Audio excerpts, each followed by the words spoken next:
Lokesh hero, Arun Madheswaran director, ரெண்டு பேரும் வந்து வாடா போடா ஃப்ரெண்ட்ஸு. இதை சன் பிக்சர்ஸ் ப்ரொடியூஸ் பண்ணுறதா, பாடியை கொஞ்சம் ஸ்ட்ரெச்செல்லாம் நல்லா டைட் பண்ணி அப்படி 6 பேக்கு 8 பேக் வைக்கிறது மாதிரியான ஒரு சூழ்நிலை.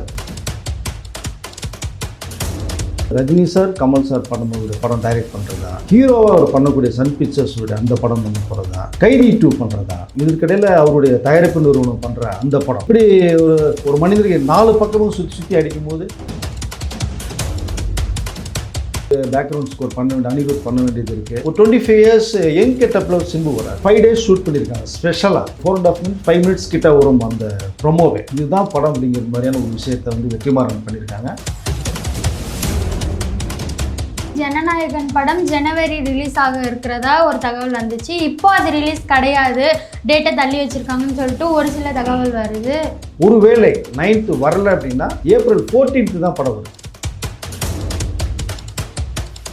கருப்பு பார்த்தீங்க அப்படின்னா தீபாவளி ரிலீஸ்ன்னு முதல்ல பேசப்பட்டு, அப்புறம் வந்து ஜனவரி ரிலீஸ்ன்னு பேசப்பட்டு பண்ணும்போது விஜய் படம் வருது வேண்டாம் அப்படிங்கிற அளவுக்கு பேசப்படும் போது அது April 14 தள்ளியிருக்காங்க. இப்போ April 14 ஜெயிலர் 2 வர்றது மாதிரி இருந்த மேட்டர் அவங்க ஜூனுக்கு தள்ளியிருக்காங்க.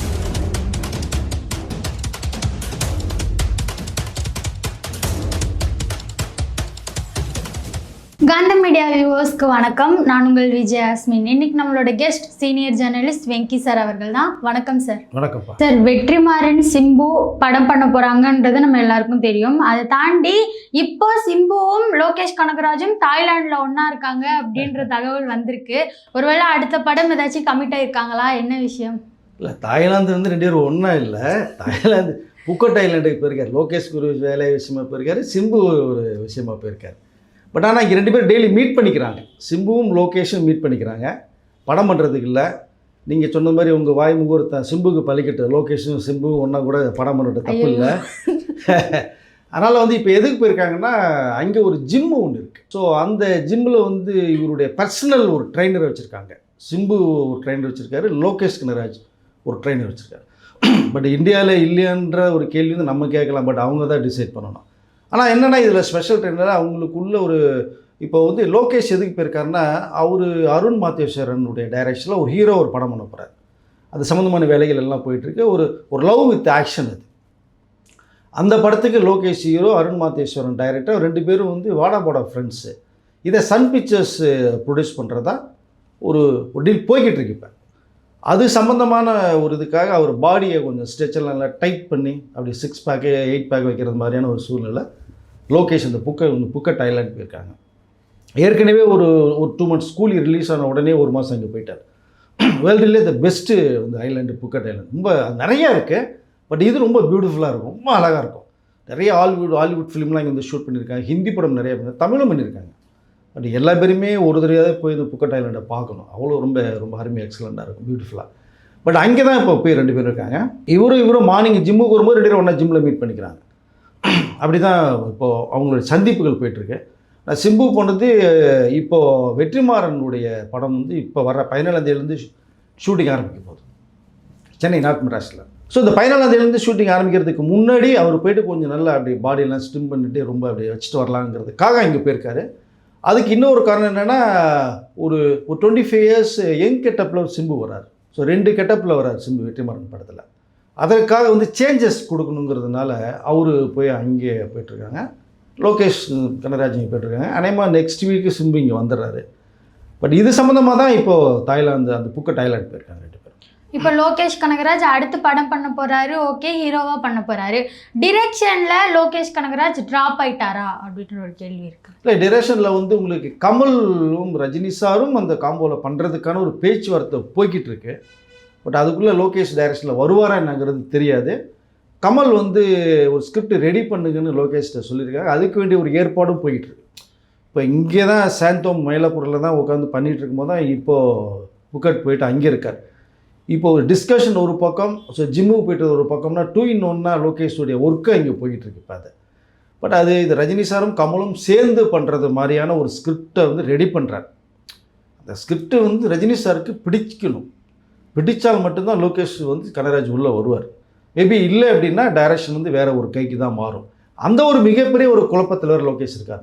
வந்து மிகப்பெரிய ஒரு வாய்ப்பு எந்த டைரக்டருக்குமே கிடைக்குமா அப்படின்னு ஏங்கிட்டு இருக்கும்போது லோகேஷ்க்கு இந்த இவர் தான் பண்ணுவார்னு ஒரு டாபிக் போச்சு. பட்டு இப்போ திடீர்னு வந்து இது ரஜினி சார் ஒரு இன்டர்வியூவில் கொடுக்கும்போது வந்து ஸ்கிரிப்டு இன்னும் அமையலை, எங்களுடைய கேரக்டர்ஸ் கதாபாத்திரம் தெரியணும், டைரக்டர் இன்னும் முடிவு பண்ணலைங்கிற விஷயத்தை சொன்னதெல்லாம் டோட்டல் எல்லாமே ஆஃப் ஆகிட்டாங்க. லோகேஷ் கனகராஜ் ரொம்ப ஆஃபில் இருக்கார். இப்போ ஒருவேளை மிஸ் ஆயிடுச்சுன்னா என்ன பண்ணுறது? 2 மிகப்பெரிய ஒரு லெஜெண்ட், வேர்ல்டு லெவலில் ஃபெமிலியரான ஃபேஸ், சூப்பர் ஸ்டாரும் கமலும். அந்த படம் மிஸ் ஆச்சுன்னா இவருக்கு தான் பெரிய மைனஸ் ஆகும். இவருடைய டாப் லீடிங்கில் இருக்கிறன்னு ஒரு டைரக்டர் லிஸ்ட்டில் இருக்கும்போது திடீர்னு இந்த படம் பேசப்பட்டு வாய்ப்பு மிஸ் ஆகி வேறு ஒரு டைரக்டருக்கு போச்சுன்னா அப்படிங்கிறது அது ஒரு மாதிரி மென்டல் டென்ஷனில் இருக்கார். பார்ப்போம், இந்த ஸ்கிரிப்ட் முடிச்சுட்டு அவர் வரணும், வந்து 2 பேர்கிட்ட சொல்லணும், 2 பேருக்கும் பிடிச்சிருந்தால் பண்ணுவார். தெரியாது என்ன நடக்கும்னு தெரியாது. ஆனால் இந்த ரஜினி கமல் சேர்ந்து நடிக்கணும் அப்படின்ற டாபிக் கொண்டு வந்ததே லோகேஷ் தானே. எதனால அவர் டைரக்டர் அவர்னு கன்ஃபார்ம் பண்ணல ரஜினி சார்? இல்லை அவரு கொண்டு வரல. கமல் வந்து சொன்ன ஒரு விஷயம், நானும் ரஜினி சார் மீண்டும் ஒரு படம் பண்ணுவோம் சேர்ந்து அப்படின்னு அவர் சொன்னது. அவர் வந்து ஓப்பன் பண்ணார். இதை ரஜினி சார்கிட்ட கேட்கும்போது ரஜினி சார் மாமா நானும் கமலும் ஒன்றா படம் பண்ணுறங்கிறத ஃபஸ்ட்டு கமல் ஓகே சொல்லிட்டாரு, ரஜினி சாரும் ஓகே சொல்லிட்டாரு. 2 பேரும் பண்ணுறது கன்ஃபார்ம். பட் இதுக்குள்ளே டைரக்ஷன் யார் வரலாங்கும் போது தான் கூலி படத்தினுடைய அண்டர் ப்ரொடக்ஷனில் இருக்கும்போது தான் பேசப்பட்டுச்சு. நான் அப்போது ஒரு கதை லோகேஷ் வந்து ரஜினி சார்கிட்ட சொன்ன ஒரு விஷயம் ஒன்று இருக்குது. இப்போ இதெல்லாம் வந்து மிக்ஸ் பண்ணி பேசும்போது தான் லோகேஷ் உள்ளே வருவார்னு ஒரு மேட்ரு போச்சு. பட் ஸ்கிரிப்டில் வந்து அவர் சொதப்பினதுனால இது மிகப்பெரிய ஒரு வாய்ப்பு. ரஜினி கமல் நடிக்கிறான்னு சாதாரண விஷயம் கிடையாது. அது இவ்வளோ பேர் வெயிட் பண்ணிகிட்ருக்காங்க. அப்போது இது ஸ்கிரிப்டை சொதப்பிட்டால் என்ன பண்ண முடியும்? அது ரொம்ப இம்பேக்ட் இல்லையா? அதனால் வந்து லோகேஷ் அந்த சார்ட்லேருந்து கொஞ்சம் விலையை வச்சுருக்காங்க, வெயிட்டிங்கில் வச்சுருக்காங்கன்னு சொல்லலாம். வேணும்னா ஸ்கிரிப்டை நல்லா சொல்லிட்டாருன்னா, இந்த ஸ்கிரிப்ட் 2 பேருக்கு பிடிச்சிருந்ததுன்னா கண்டிப்பாக லோகேஷ் சொல்ல வாய்ப்பு இருக்கும். பட் அவர் தான் அதனுடைய கிரியேட்டிவிட்டி என்னன்றதை அவர் தான் முடிவு பண்ணி கதை சொல்லணும். சார், ஆனால் கூலிக்கு முன்னாடி வரைக்கும் டிரெக்ஷனில் லோகேஷ் கனகராஜ் ஒரு மாஸ் காட்டிகிட்டு இருந்தார், கைதி பண்ணியிருக்காரு, விக்ரம் பண்ணியிருக்காரு, இந்த மாதிரி நிறைய விஷயங்கள் பண்ணியிருந்தார். இப்போ வந்து கூலிக்கு அப்புறம் ப்ரொடியூசிங்கில் இறங்கியிருக்காரு, ஹீரோவாக பண்ண போகிறாரு, எல்லாத்துலேயும் புதுசாக கிளம்பிறங்குறாருல்ல. இப்போது டிரெக்ஷனும் ஒரு மாதிரி ட்ராப்னு சொல்கிற அளவுக்கு போயிடுச்சு. அடுத்து அதெல்லாம் எப்படி இருக்கும்? ஹீரோவாக ஒரு படம் பண்ண போகிறாரு, அதுக்காக நிறைய எஃபெக்ட் போட்டுட்ருக்காரு, ப்ரொடியூசிங்கில் இறங்க போகிறாரு, அதெல்லாம் எப்படி இருக்கும்? இல்லை, தயாரிப்பில் வந்து அவர் ஏற்கனவே படம் பண்ணிட்டார், 2 படம் ஏதோ பண்ணியிருக்காரு. இப்போ லாரன்ஸ் வச்சு ஒரு படம் பண்ணிகிட்ருக்காங்க. அது வந்து நல்ல விஷயந்தான். ஒரு பக்கம் இன்கம் அவருக்கு நல்லா வரும்போது நிறைய டெக்னீஷியனை உருவாக்கலாம், ஹீரோ உருவாக்கலாம், டைரக்டர் உருவாக்கலாம். அது நல்ல என்னென்னா அது நல்ல ஒரு ஐடியா, வந்து ஹெல்த்தான விஷயந்தான். அது நல்ல விஷயம். பட் இது ரெண்டாவதாக வந்து ஒரு ஹீரோவை நடிக்கணும்னு ஒரு கொஞ்சம் ஆசைப்பட்டார் அவர். நான் டைரக்ஷனில் வந்து யார்ட்டையும் அசிஸ்டன்ட் டைரக்டர் ஒர்க் பண்ணல, நேரடியாக களத்தில் இறங்கினவர். பட் அந்த மாநகரம் வெற்றிபுறமாக அமைஞ்சதுனால அவர் கொஞ்சம் அடுத்தடுத்த ஒரு லெவலுக்கு பெரிய ஸ்டார் வேலையில் போய் படம் பண்ணார்.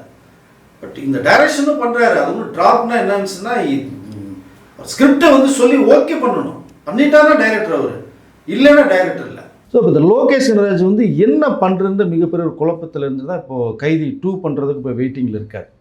So Rajini sir Kamal sir பண்ணக்கூடிய படம் டைரக்ட் பண்ணுறதா, ஹீரோவாக அவர் பண்ணக்கூடிய சன் பிக்சர்ஸுடைய அந்த படம் பண்ண போகிறதா, கைதி 2 பண்ணுறதா அப்படிங்கிற அளவுக்கு மிகப்பெரிய ஒரு குழப்பம். இதற்கிடையில் அவருடைய தயாரிப்பு நிறுவனம் பண்ணுற அந்த படம். ஸோ இப்படி ஒரு மனிதருக்கு 4 பக்கமும் சுற்றி அடிக்கும்போது கொஞ்சம் ஒரு மாதிரி எமோஷனலாக டென்ஷனாக ரொம்ப டிப்ரெஷனில் தான் இருக்கிறதா ஒரு தகவல் இது. பட் எல்லாம் சரியாயிடும். அவர் அந்த புக்கட்லேருந்து வெளியில் வந்துட்டார் அப்படின்னா, ஒரு நல்ல கதையை உருவாக்கி கண்டிப்பாக ரஜினி சார் பிடிக்கிறது மாதிரி ஒரு கதையை சொல்லிட்டார் அப்படின்னா கண்டிப்பாக அந்த படம் மிகிற வாய்ப்புகள் நிறைய வரும். அது லோகேஷ் கையில் தான் இருக்குது. ஒரு நல்ல கதையை உருவாக்குறதும் இந்த வாய்ப்பு அவருக்கு கிடைக்கிறதும். ஸோ அவர் தான் முடிவு பண்ணணும். இப்போ சிம்பு அங்கேருந்து வந்ததுக்கப்புறம் வெற்றிமாறன் கூட கமிட் ஆயிருக்காரு இல்லையா படம், அந்த வேலையெல்லாம் தொடங்குமா? எப்போ தொடங்கும் அதெல்லாம்? அது வர 17 ஷூட்டிங்மா. ஆக்சுவலாக 4ஆம் தேதி அன்றைக்கி ப்ரொமோ ஒன்று விடுறது மாதிரி இருந்தது. அது இன்னும் கொஞ்சம் ஒர்க் இருக்குது, பேக்ரவுண்ட் ஸ்கோர் பண்ண வேண்டிய அனிருத் பண்ண வேண்டியது இருக்குது, அப்புறம் சென்சார் பண்ணிவிட்டு அதை பண்ணணும். அது 4.5 மினிட்ஸ் 5 மினிட்ஸ் கிட்ட வரும் அந்த ப்ரொமோவே. கிட்டத்தட்ட 5 days ஷூட் பண்ணியிருக்காங்க ஸ்பெஷலாக. அந்த ப்ரொமோக்குள்ளேயே ஒரு கண்டென்ட் உள்ளே இருக்கும் உங்களுக்கு, இதுதான் படம் அப்படிங்கிற மாதிரியான ஒரு விஷயத்தை வந்து வெற்றிமாறன் பண்ணியிருக்காங்க. நான் அந்த ப்ரொமோ பார்த்தேன், கிட்டத்தட்ட ஒரு 2 மினிட்ஸ் டியூரேஷன் கிட்டே இருக்கிற ஒரு ப்ரொமோ பார்த்தேன். பிரமாதமாக இருக்குது. சிம்பு அந்த எங்கெட்டப்பில் வர்ற சிம்புலாம் மனுஷன் மிரட்டி இருக்கார். அவ்வளோ அழகாக மீச தாடியெல்லாம் எல்லாம் ஒரு மாதிரி ரொம்ப ஸ்டைலாக இருக்கார். அப்புறம் அப்படியே பார்த்தா மிடில் ஏஜில் ஒரு 45 இயர்ஸில் வர அந்த சிம்பு வந்து மீச தாடி வச்சுட்டு இப்படி இந்த படத்துக்காக ரொம்ப எஃபர்ட் பண்ணிட்டு. ஸோ இந்த வெற்றிமாறன் சிம்புடைய இந்த காம்போ அவருக்கு மிகப்பெரிய ஒரு பிரேக் கிடைக்கும் சிம்பு அவர்களுக்கு. ஏன்னா கதை அந்த மாதிரி வந்து ஒரு அருமையான ஒரு கதைக்களம் அது. சிம்பு தான் அந்த கேரக்டர் பண்ணணும்னு சொல்லி வெற்றிமாறன் தானு சார்கிட்ட சொல்லி அந்த படத்தை கமிட் பண்ணியிருக்காங்க. இது ஷார்ட் பீரியடில் பட முடியுது, ஒரு 3 months டூரேஷனில் பட முடியுது. அதற்காக தான் உடம்புலாம் கொஞ்சம் அப்படியே ட்ரிம் பண்ணி ஏற்றிட்டு வரலான்னு சொல்லிட்டு புக்கட்டில் போயிருக்காரு. வந்தோன்னா 17லேருந்து ஷூட்டிங் ஸ்டார்ட்டு. இந்த லைவ் லொக்கேஷனில் ஃபஸ்ட்டு போகிறாங்க, சென்னை ராயபுரம் அந்த இடத்துக்கு போகிறாங்க. அங்கே ஷூட் முடிச்சுட்டு வந்த உடனே அதுக்கப்புறம் 20 நாளைக்கு பிறகு செட்டுக்குள்ளே போகிறாங்க. செட்டில் ஒரு 30-40 days ஷூட்டு. ஸோ 3 months டியூரேஷனுக்குள்ளே இந்த படத்தை கம்ப்ளீட் பண்ணுறாங்க. இது டிசம்பர் வரைக்கும் ஷூட் போகும், டிசம்பரோட படம் முடியுது. இப்போ இது வடச்சென்னை 2 மாதிரி தான் வரும். எஸ் வடச்சென்னை 2 கதை கிடையாது. 2 மாதிரின்னா அதுக்குள்ளே இருக்கிற சில விஷயங்கள் எடுத்து பண்ணியிருக்காங்க. ஒரு பார்டர் லைன் எடுத்து ஒரு ஸ்கிரிப்ட் பண்ணியிருக்காங்க. பிரமாதமாக இருக்கும். பட் அந்த சாயல் அடிக்கும், கண்டிப்பாக இருக்கும், அது இல்லாமல் இருக்காது. வடச்சென்னை 2னுடைய சாயல் இது கண்டிப்பாக இருக்கும். ஆனால் பார்த்தீங்கன்னா சிம்புக்கு களம் வேறு. இது நீங்கள் தனுஷ் பார்க்குறது வேறு, சிம்பு பார்க்குறது வேறு. சார், இதை தாண்டி ஜனநாயகன் படம் ஜனவரி ரிலீஸ் ஆக இருக்கிறதா ஒரு தகவல் வந்துச்சு. இப்போ அது ரிலீஸ் கிடையாது, டேட்டை தள்ளி வச்சுருக்காங்கன்னு சொல்லிட்டு ஒரு சில தகவல் வருது. என்ன சார் விஷயம்? இல்லை, இது வரைக்குமே ஜனவரி 9th ரிலீஸுங்கிறது தான் போய்கிட்டு இருக்கு. படம்ல எல்லாம் முடிச்சுட்டாங்க, போஸ்ட் ப்ரொடக்ஷன் ஒர்க்கெல்லாம் போய்கிட்டு இருக்கு. பட் ஒரு வேளை இப்போ இருக்கிற சூழ்நிலைகள் சரியில்லாமல் இருக்குது விஜய்க்கு. ஒருவேளை ஜனவரி 9th வருமா வராதாங்கிற அளவுக்கு மிகப்பெரிய ஒரு கொஸ்டின் இப்போ உருவாகிருக்கு. ஒருவேளை 9th வரலை அப்படின்னா ஏப்ரல் 14th தான் படம் வருது. பட் அது ஓரலான ஒரு தகவல். அது இப்போ அவருடைய ரசிகர்களுக்காக நம்ம ஒரு விஷயத்தை இப்போ சொல்ல வரோம் நம்ம. பட் 9th வந்தாலும் ஆச்சரியப்படுறதுக்கு இல்லை, அது இன்னும் முடிவு பண்ணல. பட் இருக்கிற சூழ்நிலையை பொறுத்து கொஞ்சம் ஒரு ஃப்ரீ ஆகணும், இதுலேருந்து கொஞ்சம் ரிலீஃப் ஆகி வெளியில் வரணும், அப்போ தான் அந்த படத்தை செலிப்ரேட் பண்ண முடியும். ஆனால் இப்படி ஒரு சூழ்நிலை அரசியலில் இருந்துட்டு இருக்கிறதுனால படத்தை செலிப்ரேட் பண்ண முடியாது. அது யாருனாலுமே முடியாது, விஜய்னாலும் முடியாது, கம்பெனினாலும் முடியாது, ரசிகர்கள் மக்கள்னாலையும் முடியாது. அந்த ஒரு காரணத்துக்காக தான் தள்ளி விடலாமான்னு யோசிச்சுட்டு இருக்காங்க. ஒருவேளை இப்போ இருக்கிற இந்த அரசியல் காலம்லாம் கொஞ்சம் முடிச்சு கொஞ்சம் மைண்டு ஃப்ரீ ஆகிட்டு திரும்பி ஒரு பிரச்சாரத்துக்கு போய் மக்களை சந்தித்து பல ஊர்களுக்கு போயிட்டு கொஞ்சம் ஃப்ரீ நார்மல் பொசிஷனுக்கு வந்துட்டாங்கன்னா எல்லா பேருமே ஜனவரி 9th வாய்ப்பு இருக்குது. இப்போ நடந்துட்டு இருக்கிற பிரச்சனை பார்த்தா ஜனநாயகன் படம் வரத்துக்கே வாய்ப்பு இல்லை அப்படின்ற அளவுக்குலாம் பேசிகிட்டு இருக்காங்க. அதனால கேப் மட்டும்தான் இருக்குமா, இல்லை படத்துக்கே ஏதாச்சும் பிரச்சனை வர வாய்ப்பு இருக்கு? இல்லை, அதுக்கெல்லாம் வாய்ப்பு இருக்காதுமா. படத்துக்கு பிரச்சனை எல்லாம் ஒன்றும் வராது. படத்தை வெளிவிடாமல் இருக்கிறதுக்கெல்லாம் யாரும் எந்த பிரேக் பண்ணவும் மாட்டாங்க. அதெல்லாம் வேறு, அந்த பீரியடெல்லாம் அப்போது 75, 80s நடந்த பீரியடுகள். இப்போ அதுக்கு கண்டிப்பாக வாய்ப்பு இருக்காது. ஏன்னா அப்படி படம் வரவிடாமல் தடுத்தோம்னா யாருக்கு இதில் ப்ளஸ்ஸாக போகும் மைனஸாக போகிறது எல்லாருக்குமே தெரியும். அதனால் இது வேறு, சினிமா வேறு, அரசியல் வேறு. படம் வராமல் இருக்காது, படம் கண்டிப்பாக வரும். அந்த படத்துக்கு ஜனநாயகனுக்கு எந்த பிரச்சனையும் வராது. இதில் விஜய் பிரமாதமாக பண்ணியிருக்கார் படம். அது மாசாக இருக்கும் படம். நீங்கள் பார்த்தீங்கன்னா அந்தளவுக்கு கலக்கியிருக்கார் விஜய். தலைவா நீங்கள் சினிமா விட்டு போகாதீங்கன்னா சொல்லுவாங்க ஃபேன்ஸு. அந்தளவுக்கு ஒரு அருமையான படம், நல்ல மெசேஜ், மனுஷன் விளையாடி இருக்கார் படம். சரி, இப்போது ஜனவரி 9th இல்லைன்னா ஏப்ரல் 14th வரும்னு சொல்கிறீங்க. அந்த டேட்டில் தான் சூர்யாவோட கருப்பு படம் வரப்போகுது. அதனால் இதுக்கு ஏதாச்சும் பிரச்சனை வர வாய்ப்பு இருக்கா? ஜனநாயகனுக்கு எந்த பிரச்சனையுமே வராது, கருப்புக்கு தான் கொஞ்சம் பிரச்சனை வரும். ஏன்னா விஜய் கூட மோதுறதுன்றது ஒரு சாதாரண விஷயம் கிடையாது. ஏப்ரல் 14th அவங்க மிகப்பெரிய குழப்பமாவாங்க. ஏன்னா கருப்பே பார்த்தீங்க அப்படின்னா தீபாவளி ரிலீஸ்ன்னு முதல்ல பேசப்பட்டுச்சு. அப்புறம் ஜனவரி ரிலீஸ்ன்னு பேசப்பட்டு பண்ணும்போது விஜய் படம் வருது வேண்டாம் அப்படிங்கிற அளவுக்கு பேசப்படும் போது அது ஏப்ரல் 14th தள்ளியிருக்காங்க. இப்போ ஏப்ரல் 14th ஜெயிலர் 2 வர்றது மாதிரி இருந்த மேட்டர் அவங்க ஜூனுக்கு தள்ளியிருக்காங்க. சில சூழ்நிலை எல்லாமே டக்குன்னு தள்ளுது. பண்ணுற ப்ரோக்ராம் எதுவுமே போக மாட்டேங்குது. இப்போது ஜனநாயகன் 9th தான் ரிலீஸ், ஜனவரி 9th ரிலீஸ். ஒருவேளை தள்ளுறது மாதிரி நம்ம இப்போ பேசியிருக்கோம். 14th போனால் கருப்புக்கு இப்போ ப்ராப்ளம் வரும், அவங்க திணறுவாங்க. ஏன்னா தேட்டர் கிடைக்காது. விஜய் படம் இப்போ சூர்யா படம் கருப்பு மோத விட மாட்டாங்க கண்டிப்பாக. அப்படிங்கும்போது கருப்பு அப்படியே தூக்கி அடித்து ஜனவரி 9th அது ரிலீஸ் ஆனால் ஆச்சரியப்படுறதுக்கு இல்லை. ஏன்னா அதுவும் எல்லாம் முடிச்சுட்டாங்க. ஸோ ரெடியாக தான் இருக்குது.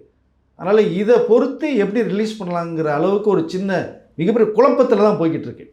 அது விஜய் படத்தினுடைய ரிலீஸ் தேதியை வச்சு தான் கருப்புனுடைய ஒரு முடிவு வரும். பட் இல்லைன்னா ஏப்ரல் 14th ரிலீஸ். கருப்பு சூர்யாவுடைய படம் ஏப்ரல் 14th கன்ஃபார்ம் ரிலீஸ்.